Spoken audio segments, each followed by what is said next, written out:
Nepal's Prime Minister Sushila Karki extends wishes on the occasion of Japu Diwas, reiterates upcoming elections will be on schedule. Japu community of Nepal mark Japu Diwas today. Newar community celebrate Yomari Punhi. Nepal's Kirat community marks Udholi festival, honoring ancestors and the harvest season. Culture experts say overlap of festival highlights Nepal's diversity. U.S. Special Envoy Steve Witkoff to meet Ukraine's national security chief in Miami after a 5-hour meet with Russian president. Russian President Putin starting a 2-day visit to India. A meet with Indian Prime Minister on schedule. Delhi and Moscow expected to sign a number of deals. And Kathmandu Gorkhas defeats Pokhara Avengers by 13 runs in Nepal Premier League. Ben Charlesworth and Bhim Sarki shine with the bat. I'm Sarah Sapsanamarai and this is NTV World Primetime News coming to you live from Kathmandu at 1900 hours. And now the news in detail. Nepal's Prime Minister Sushila Karki has affirmed that the government is ready to hold the upcoming elections on the announced date of March 5, 2026. Speaking at a program organized by Japu Culture Development Trust to mark the 22nd Japu Day, the Prime Minister emphasized the importance of handing leadership to the younger generation through the elections. She reflected on the September 8 and 9 Gen Z movement, calling it a valuable lesson for the government to address youth concerns. She also highlighted the role of local governments in promoting cultural traditions and festivals and organized by over 5,000 Gutis, pledging support for their preservation. Extending her best wishes on Japu Day, the Prime Minister urged authorities to protect Nepal's unique heritage while linking culture with tourism, ensuring the country's rich traditions continue to thrive. Voter education becomes a key focus ahead of every election in Nepal. To address this, the Election Commission has been providing voter education year-round, not just during elections, for anyone interested in learning the process. Despite these efforts, a significant number of votes are invalid. In the 2022 local elections, 13% of votes were rejected, while in the provincial and parliamentary elections, 5% were discarded, highlighting the need for voter education. Such programs teach participants how to cast their votes correctly, identify polling stations, and maintain ballot secrecy. While primarily targeting students in grades 9 through 12, the programs are also open to community groups and interested individuals. For nearly 12 years, the Commission has run these programs across the country, including outside Kathmandu, ensuring rural communities where most invalid votes occur also receive training. Officials say such education strengthens democratic participation and reduces invalid ballots.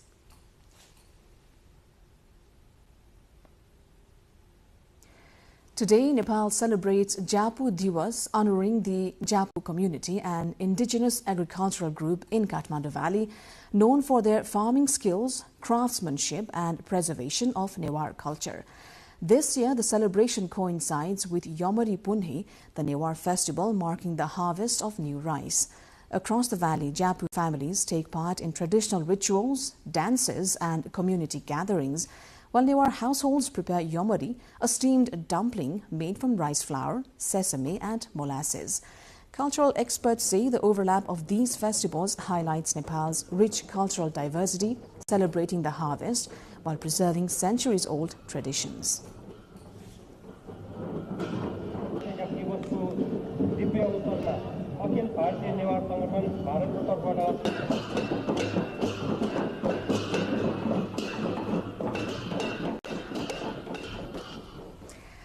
Nepal's indigenous communities marked the end of the harvest season today and the beginning of winter with a series of traditional festivals. The Newar community celebrated Yomari Punhi, Kirat Rai community observed Udholi, and the Limbu community held Chasok Tangnam festival. These celebrations reflect each community's history, traditions, and deep connection to nature. For the Kirat Rai, Udholi involves offering the first harvested crops to ancestors as a gesture of gratitude to nature. Likewise, Limbu ceremonies are designed to protect community health. Experts say these festivals not only honor ancestors and preserve cultural heritage, but also strengthen community bonds and celebrate harmony with the natural world, underscoring the importance of safeguarding Nepal's indigenous traditions.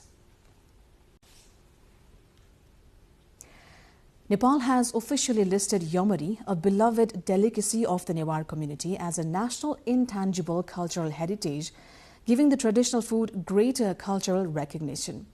Yomari, made from steamed rice flour dough filled with molasses and sesame, is believed to have been eaten even before the Lichavi era, making it one of Nepal's oldest indigenous cuisines.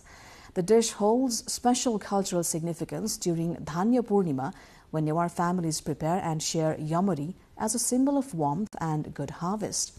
The food is also believed to help the body stay warm and energetic during winter. According to Sanjay Sharma Rajopadhyay, the president of Rajopadhyay Society, efforts are now underway to have Yomari listed by UNESCO to promote it worldwide. Meanwhile, Lalitpur Metropolitan City and various Newar groups organize a Yomari exhibition today in Mangal Bazar, where local communities showcase Yomari and other traditional rice flour delicacies in diverse shapes and styles.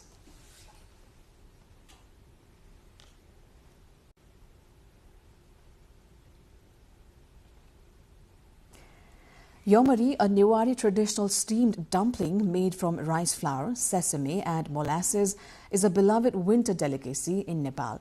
Beyond its sweet taste, it carries cultural significance, nutritional value, and is cherished by the community and visitors alike. Our colleague Sabika Shrestha brings you more.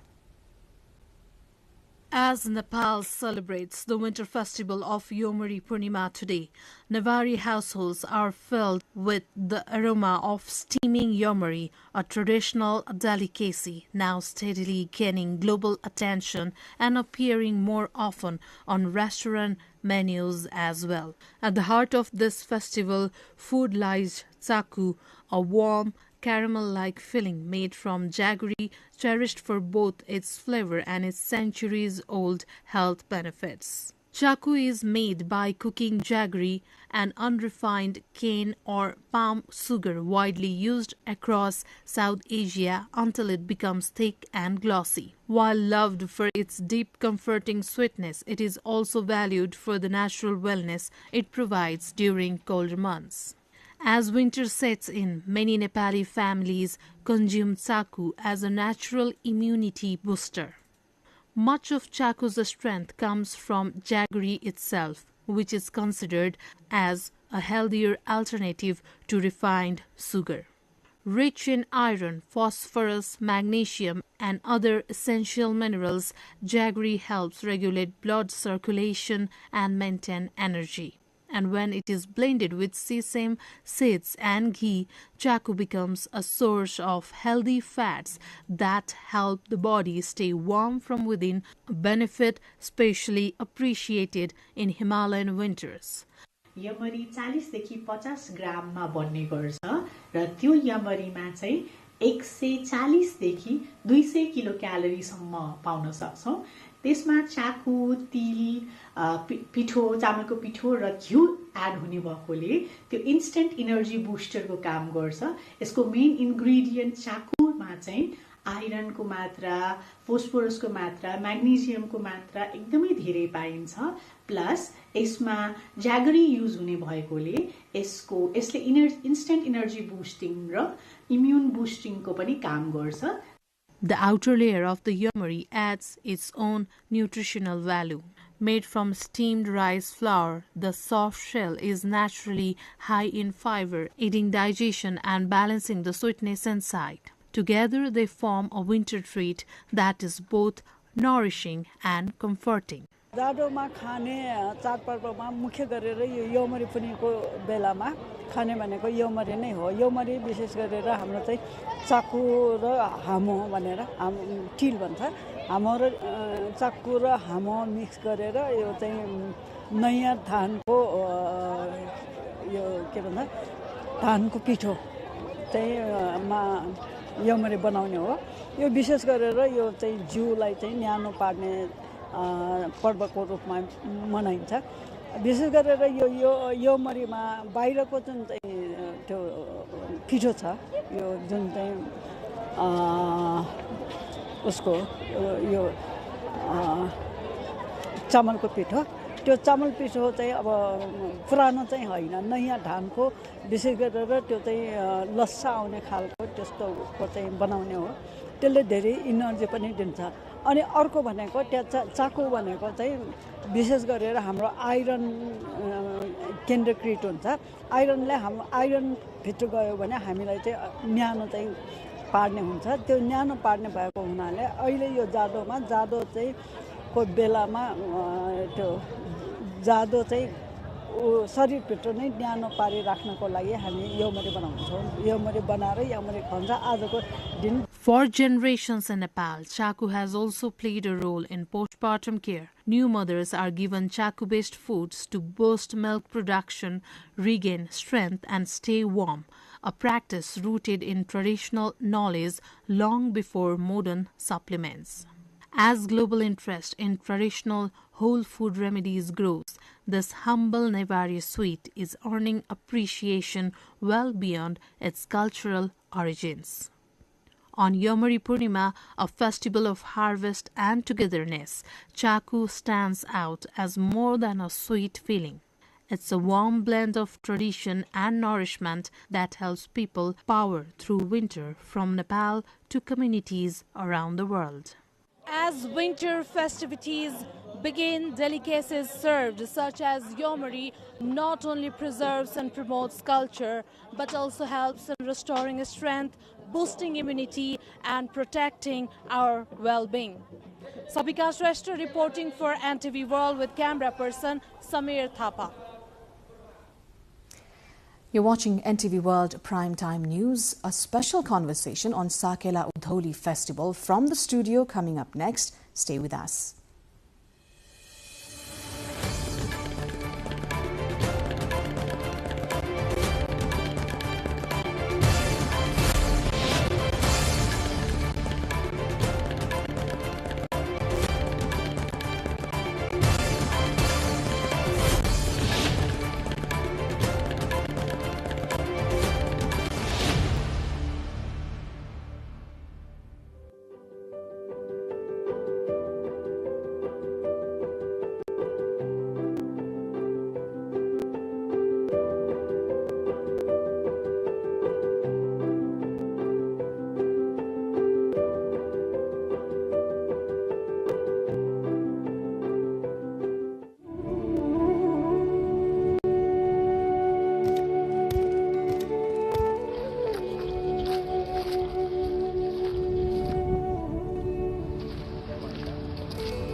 You're watching NTV World and this is Primetime News. Today, Nepal's Kirat community is celebrating Sakela Udholi, a festival honoring ancestor and the harvest season. While different Kirat groups call it by different names such as Chasua, Folshadar and Chasok Tangnam, the festival is celebrated across communities with similar traditions. The festival marks the end of the harvest when people give thanks to nature and their ancestors. In Lalitpur, a historic town near Kathmandu, men and women dress in traditional clothes and perform the Dhan Nach dance, accompanied by drums to celebrate the season. The festival also highlights devotion to local spiritual deities believed to protect the land and community. Sakela Udholi reflects the Kirat people's deep connection to agriculture, tradition and nature.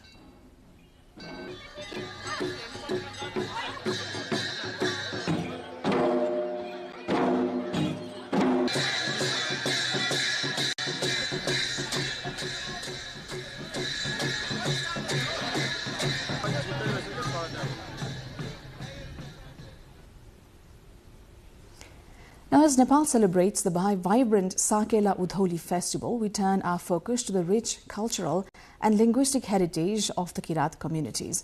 Joining us now on NTV World Primetime News is Professor Assistant Professor Dr. Taramani Rai, a distinguished linguist and scholar and academician. Professor Rai, welcome to NTV World Primetime News. Thank you, Saraji. It is Sakela Udholi today. For our viewers who are listening to it or hearing the name for the first time, could you please begin with explaining what the festival is about and what significance it holds for Kirat community?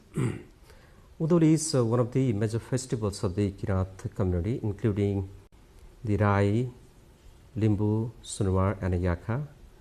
And Rai alone has more than 25 linguistic groups, and the name, they have their own distinct terminology to name Udholi. So, however, commonly they use Udholi, and so it is this festival is rooted to the Kirat worldview, where nature, land, and ancestors are interconnected each other. And this festival is observed. Udholi is basically observed in Mangsiri Purnima, and as per the Gregorian calendar, November-December, when winter begins. And very important thing to be noted is that in this festival, so that we find the terminology. Udholi itself mentions that moving downwards. Traditionally, the Kirati people, they believe that their traditional people were, their ancestors had migrated from hill regions to the lower part or warmer parts. And we find that in this season that animals, birds, they are coming down, or they are passing down. So more importantly, in this festival, Sakela dance is very significant in a sense that we find a group of the people, Kirati people, they come together, they dance together, and they dance in the Sili. Sili is a kind of step, and that reflects a kind of the their narratives, their myths, their histories, and their cosmological world, and everything is found to be reflected in the Sakela dance. So we cannot confine within the definition of the Sakela is just dance. No. So it has some more importance related to the ecological systems and many more. So in this festival, especially harvesting, the Kirati people, they harvest. So this represents the season of harvest, and as a counterpart, we can take there is Ubholi that falls in the summer season. Where you move to the warmer places? Yes. How important do you think language, oral traditions, and ritual expressions are for the Kirat identity? Yeah, of course. Language and traditions, they are interconnected. Again, I would like to focus on this, and this is one of the central part to the culture, because culture is transmitted. Intergenerational transmission is possible through language. So while reciting, especially in these kind of festivals, so there can be found the ritual languages, and that is found to be recited by the Saman people, priest, Noksong, especially in the Kirati communities, Kirat Rai communities, Noksong, the priest, so they recite through the language. So this is very important, significant, and language and culture or traditions are passing down through the language. So we can see the importance of language and traditions and also culture. They are interconnected to each others. As many younger generations are going abroad That's the trend in Nepal. I'm pretty sure a lot of Kirat community, younger generations are also traveling. How have you viewed the evolution of these festivals and the celebration turnout over the course of time? And do you think there is a non-negotiable when it comes to the changes that people have adopted in these festivals?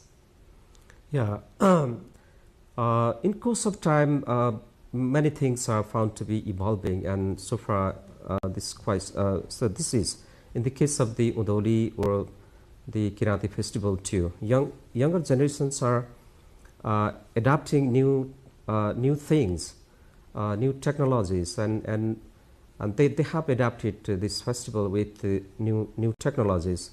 For example, we can take in the form and presentations they have deviated to some extent.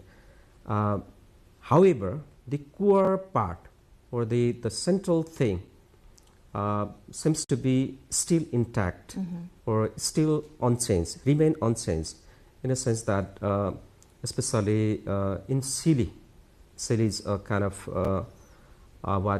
the way of telling the narratives or history or many more things.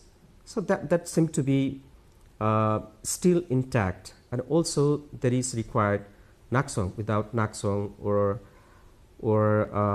other ritual things, so they are still intact. So something is found to be evolving or changing, or we find that adapting with the new technologies, and Sakela itself is found to be in abbreviated form, and the younger generations have been making shorter and shorter. So however, so I think the core part, the central thing, that is how to worship the nature and what we do during this festival is still remain. So you mean the originality is still it's still preserved. there. Still over there. Thank you very much for joining us here, and many wishes on the occasion of Sakela Udholi to you as well. Yeah, thank you. And also I'm very happy. So, and also I wish a very happy Udholi to all. Thank you. Well, that was Assistant Professor Dr. Taramani Rai. He's a distinguished linguist, academician, and also a scholar, talking to us about Sakela Udholi. We're going for a quick break once again. Do stay with us.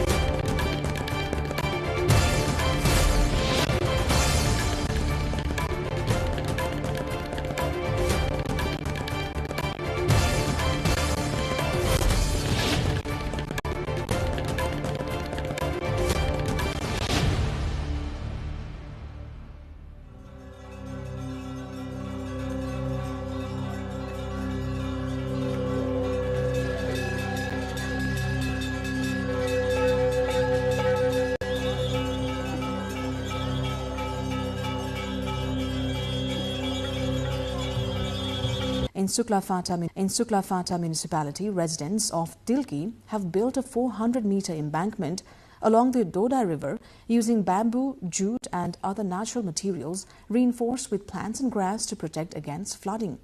For the first time in years, farmland that was once barren is now green and productive, with crops like sugarcane, peanuts and other staples being cultivated.